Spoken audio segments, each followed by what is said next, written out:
Pozdravljeni gledalci, gnes se vam bodo cedile sline. Tak je, smo na izletniški kmetiji na koncu vasi na Cveni, ki znova pripravite resen dobre prleške jedi.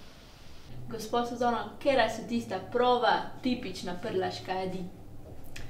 Ja, najbolj tipična je vsekakor prleška gibanica. Nekdaj smo ji rekli pogača, nismo rekli prleška gibanica, ampak zdaj je postala tradicionalna, tako da ta je alfa in omega. Poleg prleške gibanice pa seveda še imamo ajdov kropec, poudarjam, ker je poparjena ajdova moka, mi po domače ne rečemo hajdinska moka s kropom, zato je ajdov kropec. Ja, in seveda, kera še bi bila, to sigurno še je kvasenica. Kvasenica pa je zelo podobna mogoče prleški gibanici, vendar pri njej se ne uporablja vlečeno testo, da bi jo vlačili, ampak je kvašeno testo. Zamesimo, lepo razporedimo in damo skuto smetano jajce, podobno kak je na prleški gibanici, in temu potem pač rečemo kvasenica.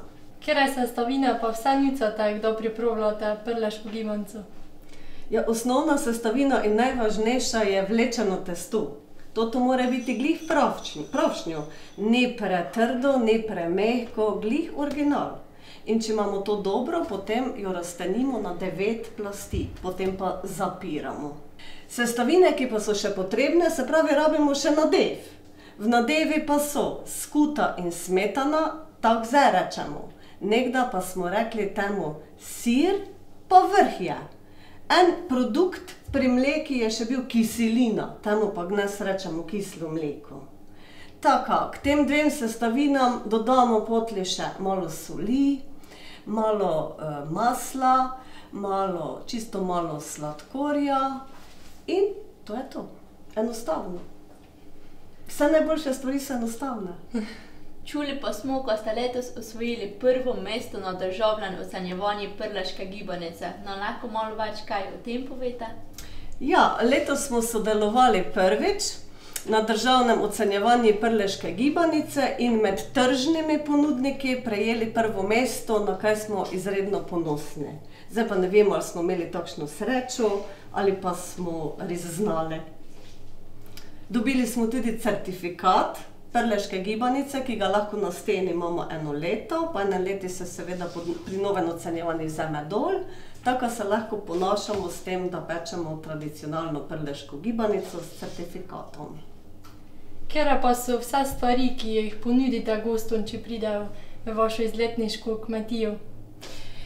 Ja, tako kak sem rekla, to so vse. Seveda najprej ponudimo zelo radi prleško gibanico, potem kvasenico, ajdov kropec, pa ka ne pozabimo na štajersko kislo juho, taki danes rečejo. Mi smo ji samo rekli kisla žipa.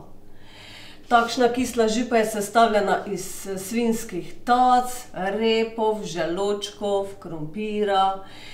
Te sestavine danes niso najbolj nekako moderne, vendar pa vsebujejo eno sestavino, ki so ji nekdaj rekli žujica.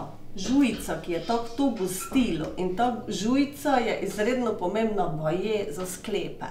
Zato so ljudje nekdaj ni imeli toliko težav z koleni pa z rameni, ker je bilo mazivo, notri ta žujica bi naj bila dobra sestavina za mazivo za sklepe.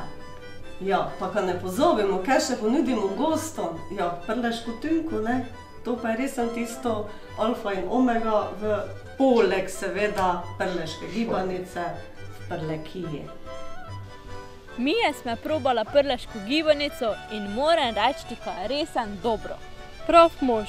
Upam, ka smo vam naredili ljušte, pa ka ste si vi tudi pripravili kakšno dobro prleško jed. Adijo!